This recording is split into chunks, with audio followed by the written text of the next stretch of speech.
اسلامی تقویم ہجری کا کیلنڈر حضرت عمر نے بنایا رضی اللہ تعالی عنہ نے، اور اسی تقویم کے مطابق وہ سال کی پہلی تاریخ کو اس دار دنیا سے آخرت کی جانب عازم سفر ہوئے۔ گویا جب ہجری سال کا آغاز ہوتا ہے تو سب سے پہلے ہمیں حضرت عمر فاروق کی یاد تڑپاتی ہے، ان کی شہادت کا تذکرہ تازہ ہوتا ہے، اور اطراف و اکناف عالم میں ان کے ذکر کی خوشبو سے، ان کے تذکرے کی مہک سے مشام ہستی منور ہو۔ تو یہ نئے سال کا آغاز ہے، ہم نئے عزم کے ساتھ آگے بڑھیں اور اپنی صبح کا آغاز صلاۃ التہجد سے کریں۔ تہجد کے لمحے اللہ کی رحمتوں کے نزول کے خاص لمحے ہوتے۔ میرے بزرگ فرمایا کرتے تھے کہ باطن کی صحت کے لیے تہجد کی نماز بہت ضروری ہے، اور جسم کی صحت کے لیے صبح کی سیر بڑی ضروری۔ تو یہ دو چیزیں جو ہے وہ بہت ضروری۔ تو بالخصوص یہ بچے جو ہیں، جب اس عمر میں یہ ان کی عادت پختہ ہو جائے گی تو یہ زندگی کی آخری سانس تک باقی رہے گی۔ میرے بزرگ فرمایا کرتے تھے کہ مجھے تہجد کا عادی میری ماں نے بنایا۔ وہ کس طرح کہتے ہیں کہ جب تہجد کا وقت ہوتا تو میری ماں میرے پاؤں آ کے دباتی تھی اور میں جلدی سے اٹھ جاتا، تو وہ تہجد کے لیے مجھے مصلی پہ بیٹھا۔ اس کے بعد نماز فجر ادا کیجئے، اور سورۃ یاسین جو شخص اپنے دن کا آغاز سورہ یاسین سے کرتا ہے، سارا دن اس کی حفاظت شیاطین سے، شریروں سے، شر سے، گناہوں سے، اور بہت سارے معاملات اور نادیدہ حملوں سے، بہت کچھ چیزوں سے اللہ تعالیٰ اس کو محفوظ۔ تو سارے سورہ یاسین کی تلاوت اپنے معمولات میں شامل۔ نماز فجر کی ادائیگی کے بعد آپ ہلکی پھلکی ورزش ضرور کی۔ جو قوی مومن ہے، طاقتور مومن ہے، کمزور مومن کی نسبت اللہ کو زیادہ تو طاقتور مومن، قوی مومن، یہ مطلوب ہے شریعت کا اور یہ مقصود۔ پھر سونے سے قبل سورۃ الملک ایک مرتبہ ضرور پڑھیے گا۔ جس طرح سورہ یاسین پڑھتے ہیں تو سارا دن آپ کی حفاظت ہے، اور سورہ ملک اگر پڑھتے ہیں تو ساری رات آپ کی، اور سورہ واقعہ ایک مرتبہ یہ زندگی میں معمول بنا لیں، چونکہ ہمارے جو معاشی مسائل ہیں اس کا بہترین روحانی حل سورہ الواقعہ ہے۔ سورہ الواقعہ کی تلاوت کرنے والا کبھی بھی کنگال نہیں رہتا۔ میں جب بھی اللہ کی توفیق سے یہ محسوس کرتا ہوں کہ ادارے کو وسائل کی ضرورت ہے تو سورہ واقعہ کو زیادہ پڑھنا شروع کر دیتا ہوں، تو اللہ خزانہ غیب سے مدد فرماتا۔ اور جب بھی کبھی میں جاتا ہوں حرمین طیبین میں حاضری کے لیے تو سورہ واقعہ کی تلاوت میں لازمی کرتا ہوں، اس نیت سے کہ اللہ اس کی برکت سے وہاں، چونکہ ایک کا 1,00,000 کے بدلے میں جو ہے وہ ثواب ہے، تاکہ جو ہے وہ زیادہ سے زیادہ اللہ تعالیٰ وسائل عطا فرمائے۔ تو یہ ساری جو بہاریں آپ کو نظر آ رہی ہیں، اس میں بہت سارا حصہ سورہ الواقعہ کا ہے۔ جس معاشرے میں ہم جی رہے ہیں یہ ناہموار معاشرہ، یہ ہمارے خاندانی نظم ہو تو وہاں بھی عجیب سی بولی اور عجیب سی لینگویج ہوتی ہے، اور ہمارا دیہاتی کلچر بھی، ہمارا شہری کلچر وہ بھی عجیب سا ہوتا ہے۔ اسی طرح جو ہے وہ یہ ہمارے مدارس کی، مساجد کی دنیا بھی، یہ بھی ایک الگ کائنات۔ تو اس میں بھی مخصوص ایک طریقہ کار ہے اپنے مد مخالف کے لیے اور اپنے مد مقابل۔ تو اس سے ہٹ کر کے جو ہے وہ جو شریعت کا مقصود ہے اس کے مطابق ہم نے اپنے قول و عمل کو مرتب اور منظم۔ حضرت عمر رضی اللہ تعالیٰ عنہ جب ایمان لائے تو آپ نے ایک ایک کافر کے گھر کے دروازے پہ کھڑے ہو کے کہا کہ تم کمزوروں کو مارتے تھے، میں تمہیں بتانے آیا ہوں میں محمد عربی کا نوکر بن گیا۔ بلکہ آپ نے اعلان کیا جس نے اپنی بیوی کو، بیوہ اور بچوں کو یتیم کروانا ہو اور اپنے ماں باپ کی کمر کو جھکانا ہو وہ عمر کے مقابلے میں۔ اللہ اکبر۔ زنیرہ نامی ایک خاتون تھی، بہت کمزور۔ راوی کہتا ہے کہ اس کی ہڈیوں میں گودا نہیں تھا عشق رسول، اور اس کا ظالم آقا اس کو مارتا ہے، اور جب مار مار کے تھک جاتا ہے، ادھر سے عمر آ رہے ہیں، یہ اسلام لانے کے پہلے کی کہانی، ادھر سے عمر آ رہے ہیں، تو اس نے کہا عمر تم جوان آدمی ہو تو یہ چھوڑتی نہیں ہے اپنے نبی کا نام، ذرا تم آؤ۔ عمر کوڑا پکڑ لیتے اسے مارتے مارتے تھک جاتے ہیں تو پانی پینے لگتے ہیں، تو کہتے ہیں مجھے تیرے پہ ترس نہیں آیا لیکن میں ذرا پانی پینے لگا ہوں، اور پھر گلے کے اندر ڈال کر کے کوڑا اور اس کی رسی کو بل دیتی اور اس کی آنکھیں باہر نکل آتی، اور کہتے ہیں بلا اپنے نبی کو جو تیری آنکھوں کی بینائی واپس۔ اللہ اکبر۔ تو اس نے آسمان کی طرف منہ کر کے کہا مالک میں کبھی بھی آنکھوں کی بینائی نہ مانگتی، لیکن اب تیرے نبی کی عزت کا سوال، آنکھوں کی بینائی واپس ہو جاتی ہے۔ زنیرہ کو بڑا مارا، آج عمر گلیوں میں آنکھوں میں آنسو ہیں اور عجیب دل بے تاب ہے، اور کہتے ہیں آؤ بھائی میں حضور کا غلام بن گیا ہوں، تمہیں بتانے آیا ہوں۔ زنیرہ نے موڑ کاٹا تو آگے عمر یہ آواز دے، زنیرہ ایک کونے پہ کھڑے ہو کے زو کے کہتی ہے عمر تم تو بڑے اس دن جوش و غضب میں تھے اور تم مارتے ہوئے تھکتے نہیں تھے۔ عمر نے کہا زنیرہ اس دن میں نے دیکھا نہیں تھا، اب میں محمد عربی کو دیکھ آیا ہوں۔ جنہ ویکھیا نہیں ہو کرن گلاں، جنہ ویکھیا نہیں ہو کرن گلاں، جنہ ویکھیا ہو تے بول دے نہیں، جڑے محرم راز حقیقت دے اور راز حقیقت کھول دے۔ تو حضرت عمر رضی اللہ تعالیٰ عنہ ایمان لائے۔ حضرت عبداللہ ابن مسعود رضی اللہ تعالیٰ عنہ فرماتے ہیں کہ حضرت عمر کا ایمان لانا مسلمانوں کے لیے عزت کا سبب تھا، ان کا ہجرت کرنا مسلمانوں کی نصرت تھی اور ان کی خلافت مسلمانوں کے لیے رحمت۔ حضرت عمر رضی اللہ تعالی عنہ وہ ہیں کہ میرے حضور نے فرمایا لوگوں جب نیک لوگوں کا ذکر کرو تو میرے عمر کا تذکرہ ضرور کیا کرو۔ میرا عمر وہ ہے کہ جب وہ ایک سمت سے آ رہا ہو، ایک گلی اور بازار سے آ رہا ہو تو شیطان بھی آ رہا ہو، عمر کو دیکھ کے راستہ تبدیل کر لے۔ حضرت عمر رضی اللہ تعالی عنہ کی طبیعت کے اندر جو جاہ جلال تھا، طبیعت کے اندر جو سختی تھی، وہ اسلام کے اندر آ کر بھی قائم رہے، اور آپ نے وہی سختی، وہی جاہ و جلال جو پہلے مسلمانوں کے خلاف تھا، اب کفار کے خلاف، منافقین کے خلاف، حضرت عمر کی طبیعت کے اندر وہ جوش و خروش بدستور موجود۔ لیکن جس دن آپ خلیفہ بنے تو اس دن آپ نے ممبر پہ چڑھ کے جو خطبہ دیا اس میں کہا لوگو میں سخت اس لیے تھا کہ رسول اللہ نرم تھے، پھر میں سخت اس لیے تھا کہ حضرت ابوبکر صدیق نرم تھے، اب میں تخت خلافت پہ بیٹھا ہوں، اب میری سختی جو ہے وہ نرمی میں تب صرف فاسقوں، فاجروں اور باغیوں کے لیے میں سخت ہوں، باقی تمہارے لیے نرم۔ سب سے کم جو تنخواہ بیت المال سے اگر کسی وجود لی ہے تو وہ حضرت عمر رضی اللہ تعالیٰ عنہ صرف 2 جوڑے لیتے تھے سال میں، اور راوی کہتا ہے کہ میں نے دیکھا ہے کہ اس میں بھی 17 پیوند لگے ہو۔ حضرت عمر رضی اللہ تعالیٰ عنہ کا طرز زندگی، آپ کا انداز معاشرت اور آپ کا انداز خلافت، ہر لمحہ آپ کی زندگی کا اٹھا کے کتنی مرتبہ قرآن حضرت عمر کی رائے کے مطابق اللہ تعالیٰ جل شانہ نے ان کو صاحب الہام بنایا۔ ہر امت میں کوئی صاحب الہام ہوتا ہے، حضور کی امت کا صاحب الہام حضرت عمر رضی اللہ، اور آقا کریم نے انہیں اپنا وزیر قرار دی۔ فرمایا میرے 2 وزیر آسمانوں میں، 2 وزیر زمینوں میں ہیں، آسمانوں کے وزیر جبرائیل اور میکائیل ہیں اور زمین کے وزیر ابو بکر اور عمر ہیں رضی اللہ تعالی عنہما۔ ایک دن حضرت عمر بیٹھ کے رو رہے تھے تو کسی نے کہا حضرت رو کیوں رہے ہیں؟ فرمایا کہ میں اس لیے رو رہا ہوں کہ فلاں پل سے بکریاں گزری ہیں، تو پل کے اندر شکستگی تھی، ٹوٹا ہوا تھا پل درمیان، اس میں ایک بکری کی ٹانگ ٹوٹ گئی، تو میں ڈرتا ہوں کہ میرا رب یہ نہ پوچھے کہ عمر تو نے پل صحیح تعمیر نہیں کروائے تھے کہ ایک بکری کی ٹانگ ٹوٹ۔ یہ ہیں حضرت عمر رضی اللہ تعالی عنہ۔ اللہ اکبر۔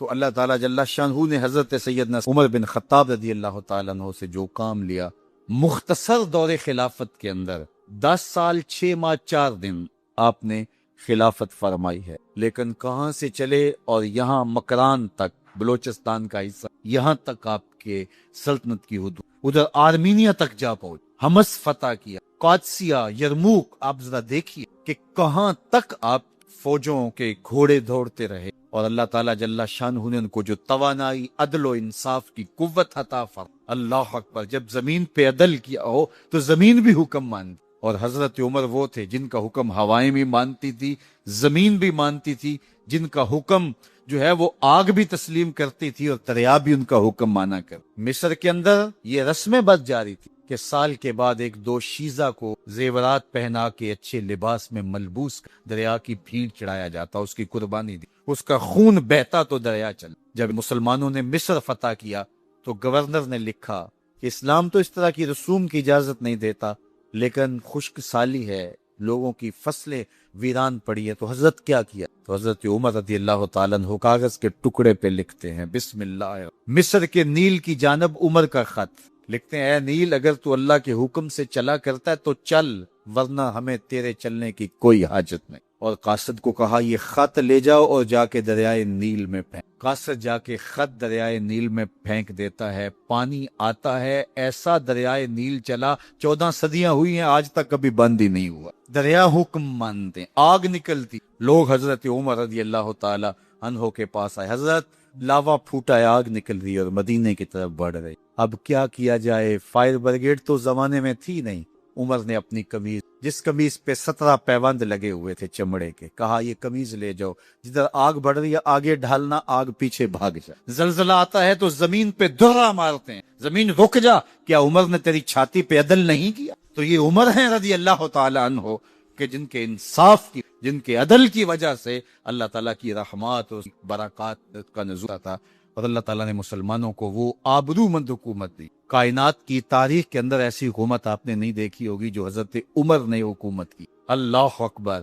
فرمایا فرات کے کنارے پہ ایک کتا بھی پیاسا مر گیا تو اس کا حساب بھی، باہر سے سفیر آتا ہے اور آ کے پوچھتا ہے کہ میں امیر المومنین کے، مسلمانوں کے حکمران کے محل میں جانا ہے، تو مسکرا کے کہتے ہیں ہمارے امیر کا تو کوئی محل نہیں۔ کہا کہاں ہے تمہارا امیر؟ کہا مسجد نبوی میں ہوگا یا بیت المال کی اونٹوں کی دیکھ بھال میں لگا ہوگا۔ وہ جب گئے تو مسجد میں نہیں ہے، اللہ اکبر، وہاں گئے تو وہاں بھی نہیں۔ پھر کیا دیکھتے ہیں کہ عمر رضی اللہ تعالی عنہ جنت البقیع کے پاس ایک درخت کے نیچے اینٹ کا سرانہ رکھ کے، تو اس نے کہا عمر تو نے عدل کیا ہے، تجھے کچی اینٹ پہ بھی نہیں، ہمارے حکمرانوں نے انصاف نہیں کیا، اور وہ بند اور محفوظ کمروں کے اندر بھی سکون اور چین کی۔ حضرت سیدنا عمر رضی اللہ تعالیٰ عنہ نے اس طرح ان امور سلطنت نبھائے۔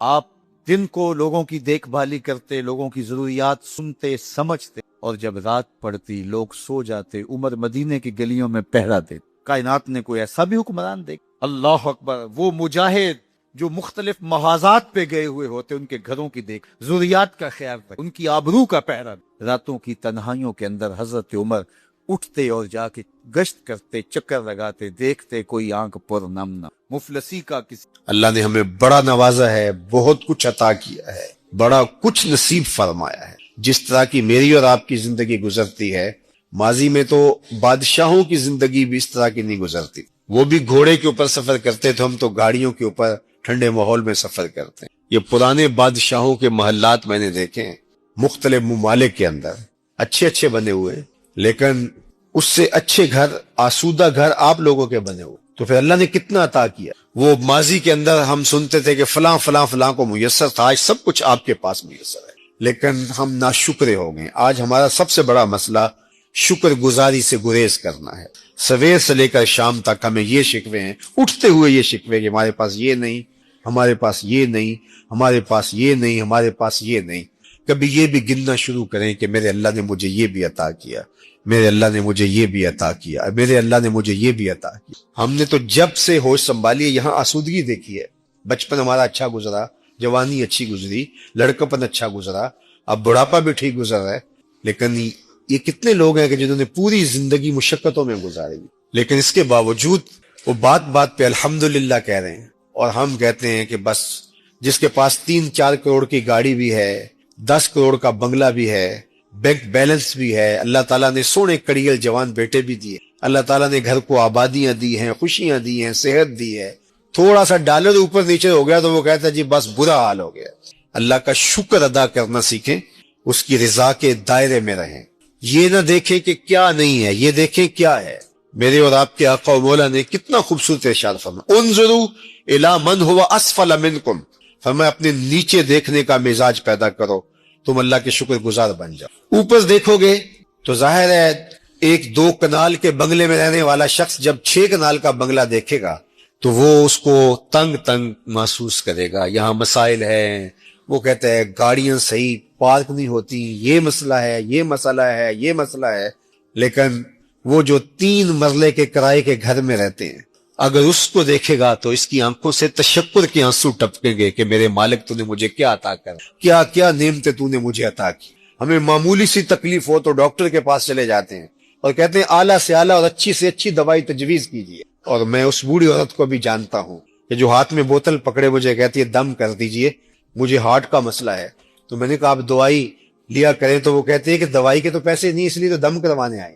اللہ اکبر۔ تو اب دوائی کس کو ضرورت ہے، اور دوسری جانب عامل ہیں، وہ اس کا گاہک ہوتا ہے، وہ اس کا گاہک ہوتا ہے، وہ مجبور، وہ مفلوق الحال جو مجبور ہو کے آئی ہے، اس کو تو چاہیے تھا کہ اس کو دوائی لے کر کے دیتا، لیکن وہ کہتا ہے چلو مجھے ایک گاہک مل گیا، اس کو اشتہار بھی بناتا ہے۔ تو آج ذرا دیکھیے پھیلے ہوئے دنیا کے اوپر درد، ہم اللہ کا شکر ادا کریں کہ اللہ نے ہمیں جس حالت میں رکھا ہے۔ فرمایا انظروا الی من هو اسفل منکم، اپنے نیچے دیکھنے کا مزاج پیدا کرو، اپنی مٹی پہ ہی چلنے کا سلیقہ سیکھو، سنگ مرمر پہ چلو گے تو پھسل جاؤ گے، اوپر ہی دیکھنا ہے، نیچے دیکھنا ہی نہیں ہے۔ تو جب بات آئی دین کی تو اس وقت ہم اپنے نیچے دیکھتے ہیں، فلاں بخشا گیا تو ہم بھی بخشے جائیں گے، اچھا اگر وہ نہ بخشا گیا تو کیا کہانی ہے؟ ہمیں بتایا گیا ہے دین میں اپنے اوپر دیکھو، یار فلاں اتنے مرتبے، اتنے نوافل بھی اس کو نصیب ہیں، شراک بھی، تہجد بھی، فلاں فلاں بھی، بالکل وہ رزق حلال کماتا ہے، مشکوک پیسہ اپنے مال میں شامل نہیں ہونے دیتا، اس کی طرف دیکھو۔ وہاں ہم نیچے دیکھتے ہیں، دیکھو فلاں تو دن رات لوٹ رہا ہے، تو کوئی بات نہیں، ہم نے بھی دو کما لیے تو کیا ہوا۔ اور جب بات دنیا کی آتی ہے اس وقت ہم اوپر دیکھتے ہیں، جبکہ ہمیں کہا گیا دنیا میں اپنے نیچے دیکھو، دین میں اپنے اوپر، سوکھے ہو جاؤ۔ تو اللہ کی نعمتوں پر شکرانے کا مزاج پیدا کرو۔ آپ گھر جاتے ہیں، جب بھوک لگتی ہے تب کھانا مل جاتا ہے، وہ بھی ہیں کہ جن کو دن میں ایک مرتبہ کھانا مشکل سے ملے۔ ہم نے بہت برے حالات دیکھے اور لوگوں کو شاکر پایا، صابر پایا۔ سیریا کے اندر وہ جو 40 لاکھ لوگ پڑے ہوئے ہیں، آپ وہاں سے گزر جائیں تو بعد میں جینا مشکل ہو جاتا ہے۔ وہاں عورتیں 6 بیوہ لے کے بیٹھی ہوئی ہیں، بچے ان کے شوہر شہید ہو گئے، ان کی بیٹیوں کے جو ہے وہ شوہر شہید ہو گئے، اور ان کے یتیموں کو لے کر کے پھٹے ہوئے خیمے، لیکن اس کے باوجود بھی ان کی زبان پہ ہم نے شکوہ نہیں دیکھا۔ یہی شکوہ ہے کہ امت کہاں ہے۔ تو اللہ جل شانہ مجھے اور آپ کو یہ توفیق دے کہ ہم اللہ نے جو ہمیں عطا کیا ہے اس پر شکر گزاری، اگر تم شکر کرو گے وہ تمہیں اور زیادہ دے گا، اگر ناشکری کرو گے تو اللہ تعالیٰ بے نیاز ہے۔ یار کوئی آپ کو مشکل وقت کے اندر، اوکھے ویلے، سردی کے موسم میں تڑپتے ہوئے آپ کہیں سے آئیں، بے چین ہوں اور جسم ٹھٹر رہا ہو، تو گرم دودھ کی پیالی پلا دے، ساری زندگی اس کو نہیں بھولتے۔ اور میرے رب نے کتنی نعمتیں عطا کی ہیں، کبھی شکر ادا کیا اس کا اس انداز سے۔ یہ جو کووڈ کے دن آئے تھے تو آپ کو پتا ہوگا کہ یہ آکسیجن نہیں مل رہی تھی، جو مصنوعی آکسیجن بندے کو چاہیے ہوتی ہے وہ نہیں مل رہی تھی، اور اس کے لیے کتنے پیسے خرچنے پڑتے تھے۔ تو میں نے ان دنوں میں بھی کہا تھا، آپ کو شاید یاد ہوگا کہ اللہ یہ ہمیں روز مفت عطا کرتا ہے، وافر مقدار میں ہمارے لیے پیدا کر رکھی ہے۔ جس طرح ہم اپنا کھانا خریدتے ہیں، کپڑے خریدتے ہیں، گھر بناتے ہیں، اگر ہمیں آکسیجن بھی اپنی ضرورت کی پوری کرنی پڑتی، خریدنی پڑتی، امیر سے امیر آدمی بھی جو ہے وہ اس ڈیمانڈ کو پورا نہ کر پاتا۔ آکسیجن کے سلنڈر لیے لوگ لائنوں میں لگے ہوتے اور کتنے لوگ مر جاتے آکسیجن نہ ملنے کی وجہ سے، لیکن میرے رب نے اس کو مفت عطا کیا ہوا ہے۔ سورج کی روشنی مفت عطا کی ہے، چاند کی چاندنی مفت عطا کی ہے، ہوائیں، زمین، آسمان۔ یہ اس لیے ہمیں احساس نہیں ہے کہ ان کی نہ لوڈ شیڈنگ ہوتی ہے اور نہ اللہ ان کا بل بھیجتا ہے، نہ اضافہ ہوتا ہے، نہ کچھ نہیں ہوتا۔ تم اور میں جتنے بھی نافرمان ہو جائیں، اس نے کبھی سورج کو نہیں روکا کہ ان کے گھر میں روشنی نہیں بھیجنی۔ لیکن یہ بات ذہن میں رکھو، وہ دنیا کے ساز و سامان اسے بھی دیتا ہے جس سے راضی ہے، اسے بھی دیتا ہے جس پہ راضی نہیں، لیکن دین اور دل کی دولت صرف اسے دیتا ہے جس پہ راضی ہوتا ہے۔ جس کو دل کی کائنات مل گئی اس کو بہت بڑا خزانہ ملا، اور جس کو یہ نصیب نہیں ہے، اس کا دل بنجر ہے، خالی ہے، کچھ بھی نہیں ہے اس کے دل کے اندر، اس سے بڑا محروم کوئی نہیں ہے۔